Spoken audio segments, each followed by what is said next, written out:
Hello guys, welcome back to my YouTube channel.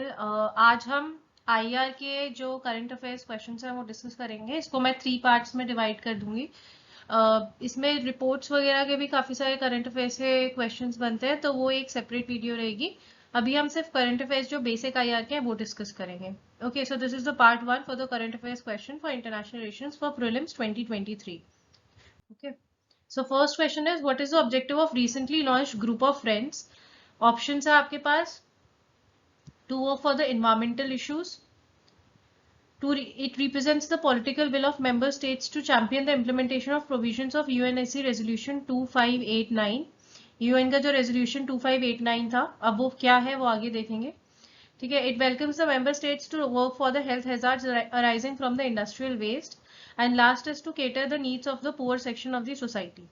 Okay, so इसका सही option है option B, which is it represents the political will of member states to champion the implementation of provisions of UNSC Resolution 2589. All right, so let's see the explanation. India has recently launched a group of friends, so it becomes a little more important because launching was done by India. So the probability of question coming increases because India has done it. Okay. इसका explanation देखते हैं. This group of friends will act as a platform to promote accountability for all acts of violence against the UN peacekeepers by facilitating support to the host state, creating awareness, exchanging information, sharing best practices, supporting initiatives and mobilizing resources. ठीक है, तो ये है। फिर इसमें कौन कौन लोग हैं जिन्होंने को-चेयर किया है? India, Bangladesh, Egypt, France, Morocco and Nepal. और यूएन का रेजोल्यूशन क्या है? Resolution 2589 has called upon member states hosting or having hosted UN peacekeeping operations to take all appropriate measures to bring justice to the perpetrators of killing of and all acts of violence against UN personnel. ठीक है, जो ये peace keeping पे लोगों को भेजते हैं तो उनके अगेंस्ट जो किलिंग्स होती है उनको कम करने के लिए और उन पे थोड़ी उनको देखने के लिए कि वो कम हो, क्योंकि काफी जगह पे यूएन के पीस कीपिंग ऑपरेशंस जाते हैं, जैसे पहले अफगानिस्तान में बहुत सारे थे और भी बहुत सारी कंट्रीज में होते हैं, तो वहां पे उनके ऊपर भी बहुत ज्यादा वायलेंस होता है। ठीक है, तो इसलिए बेसिकली इंडिया ने स्टार्ट किया है ग्रुप ऑफ फ्रेंड्स का, कि ताकि जो पीस कीपर्स है उनके ऊपर वायलेंस जो है वो कम हो सके। Alright, so and it is in accordance with the UNSC resolution of 2589. All right. Next is what is the aim of recently launched Just Transition Initiative? Options are हमारे पास to end global warming, second is to end the terrorism in South Asian countries, C is to end plastic pollution, and it aims to create decent work opportunities for waste pickers and other works in the plastic value chain, and D is to work towards the SDGs together, which is the Sustainable Development Goals. And minded Sustainable Development Goals में directly पूछ सकते हैं कि 15 जो 17 sustainable goals है उसमें कौन सा है। कई बार मैच द फॉलोइंग भी आ जाता है, कई बार डायरेक्ट भी पूछ लेते हैं, तो ये याद होने चाहिए। ठीक है, तो इसका सही जवाब है C, which is to end plastic pollution and aims to create decent work opportunities for waste pickers and other works in the plastic value chain. ठीक है, अब ये किसने किया है वो देख लेते हैं। South Korea and Kenya have recently announced a just transition initiative. So India has not done it, but it can definitely come क्योंकि recent plastic is a menace for the environment. तो इसलिए, and this announcement came in the aftermath of the historic first session of the Intergovernmental in Negotiating Committee to phase out plastic. और ये INC जो हुआ है ये कहाँ पे हुआ है? ये उरुग्वे में हुआ है। ठीक है, तो ये भी इंपॉर्टेंट है। It is an international negotiation between the private sector and the civil society to end the global plastic pollution, just transition initiative. It is been launched by South Korea and Kenya. ठीक है, next question, 19th ASEAN India summit was held in which of the following places? ASEAN India summit जो 19th है वो कहाँ पे हुई है?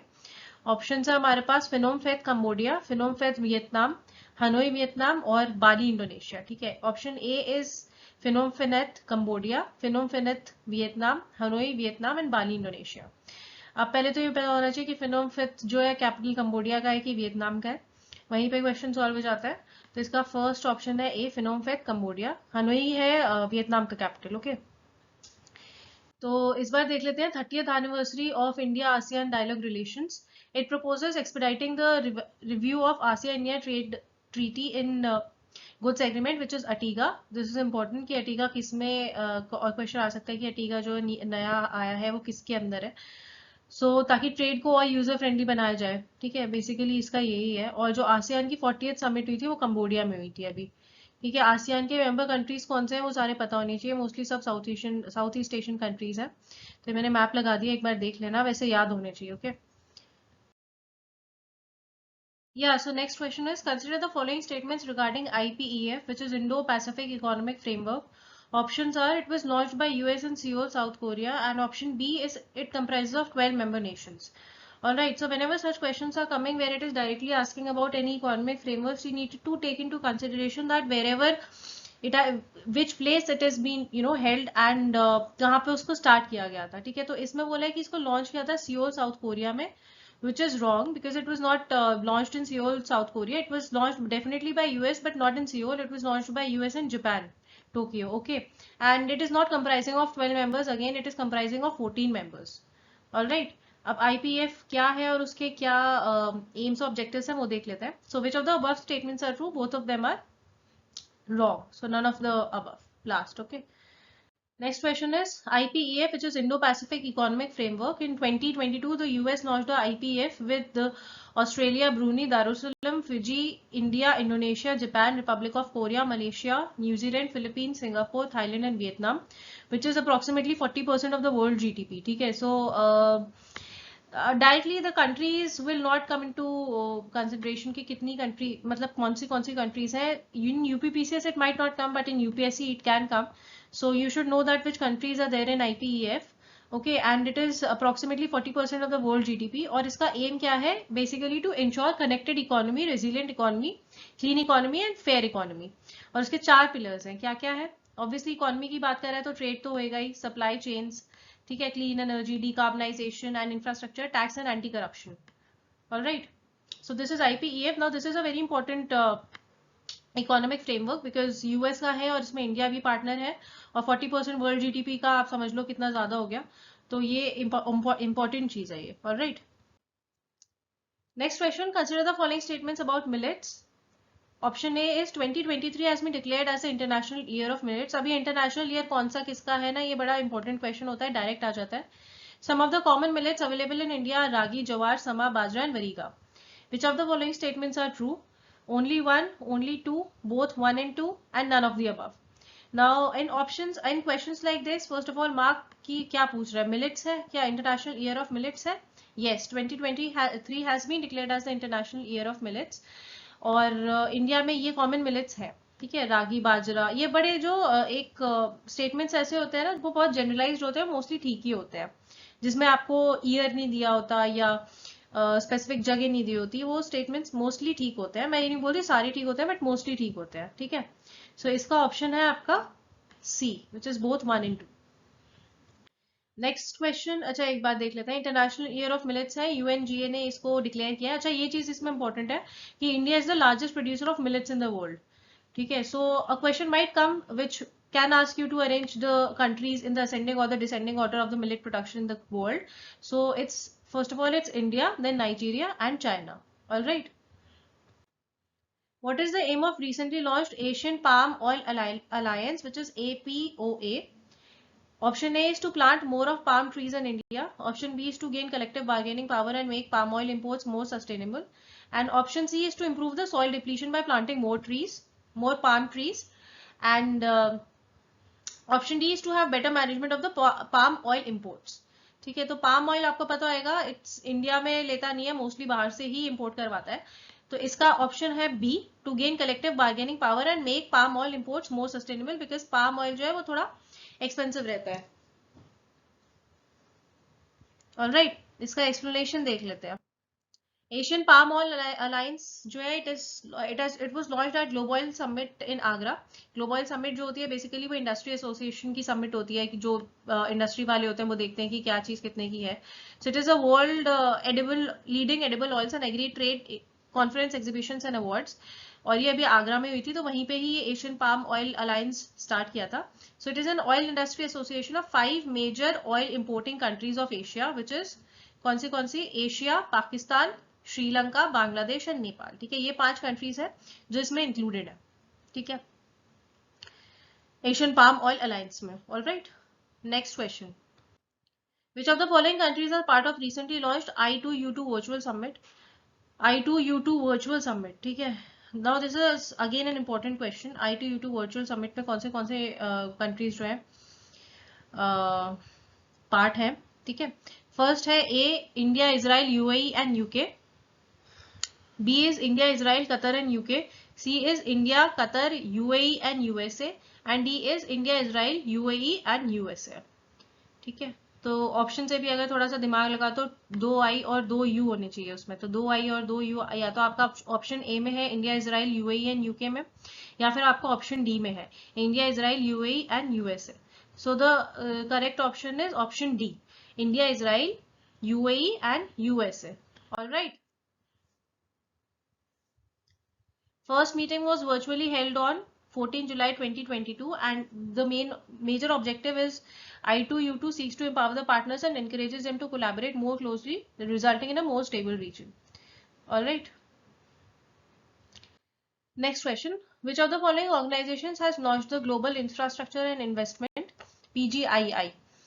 Okay, so options are हमारे पास G20, then BRICS, G7 and ASEAN. ठीक है, तो इसका सही जवाब है ऑप्शन सी, G7. एक बार देख लेते हैं. PGII is Global Infrastructure Investment. It is a joint initiative to infrastructure projects in developing countries. मतलब जो भी developing countries है वहाँ पे थोड़ा पैसा लगाओ, वहाँ पे roads बनाओ, ports बनाओ, सारी चीज़ों को develop करो. Basically इन्होंने इसलिए start किया है क्योंकि China is working very, progressively on the port building, road building projects. For example, जो Belt Road initiative है चाइना का, और जो port initiatives हैं, जितने भी major ports उन्होंने कई developing countries में जैसे श्रीलंका, बांग्लादेश, इन सब में बना दिए हैं, पाकिस्तान. ठीक है, तो ऐसे ही G7 has decided so that they invest in the developing countries. तो उसके लिए इन्होंने ये बनाया है. Alright. Next question है, consider the following statements regarding the BRICS summit. First is 14th BRICS summit was held in China. अब मैंने पहले कहा था कि जब भी किसी के बारे में पूछो ना उसको मार्क कर लिया करो. ठीक है, तो 14th ब्रिक्स समिट हुई थी इस बार, 13th इंडिया में हुई थी, तो पता ही होगा आप लोगों को पिछले साल. ठीक है, इस बार हुई है चाइना में. नेक्स्ट, थीम कई बार पूछ लेते हैं डायरेक्टली कि थीम क्या है. Foster high quality BRICS partnership, usher in a new era for global development. Which of the following statements are correct? Both A and B, B only A, C only B and D none of the above. ठीक है, तो इसका है both A and B. Theme इस 14 BRICS summit China में हुई है, theme इसका ये है, foster high quality BRICS partnership, usher in a new era for global development. Alright.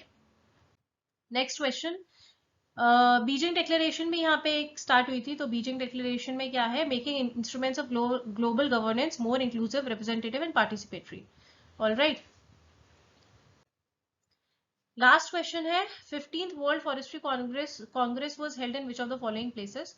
15th world forestry Congress. ठीक है, now this is a very important this thing for both UPSC and UPPCS की world forestry Congress जो है इस बार काफी news में रही है. तो ये 15th वाली कहाँ पे हुई है? ऑप्शन है हमारे पास South Korea, B Japan, C China and D Cambodia. ठीक है, so the right option for this question is option A, which is South Korea. So let's see. World Forestry Congress was held in South Korea and the first one was held in Italy in 1926. The theme is building a green, healthy and resilient future with forest. और ये जो अभी Korea में हुई थी that was the 15th world forestry Congress. इससे ज्यादा UPPSC में पूछेंगे नहीं वर्ल्ड फॉरेस्ट्री के बारे में. यूपीएससी में पूछ सकते हैं बट बेसिक चीजें जो होती हैं कि कहाँ हुई थी, फर्स्ट कहाँ हुई थी. जैसे फर्स्ट इटली में हुई थी 1926 में, 15th जो है साउथ कोरिया में हुई थी, उसका थीम क्या है. ठीक है, so that's all for the first part. I'll come up with the second part and thank you so much. Please do like, share and subscribe to my YouTube channel. Thank you guys.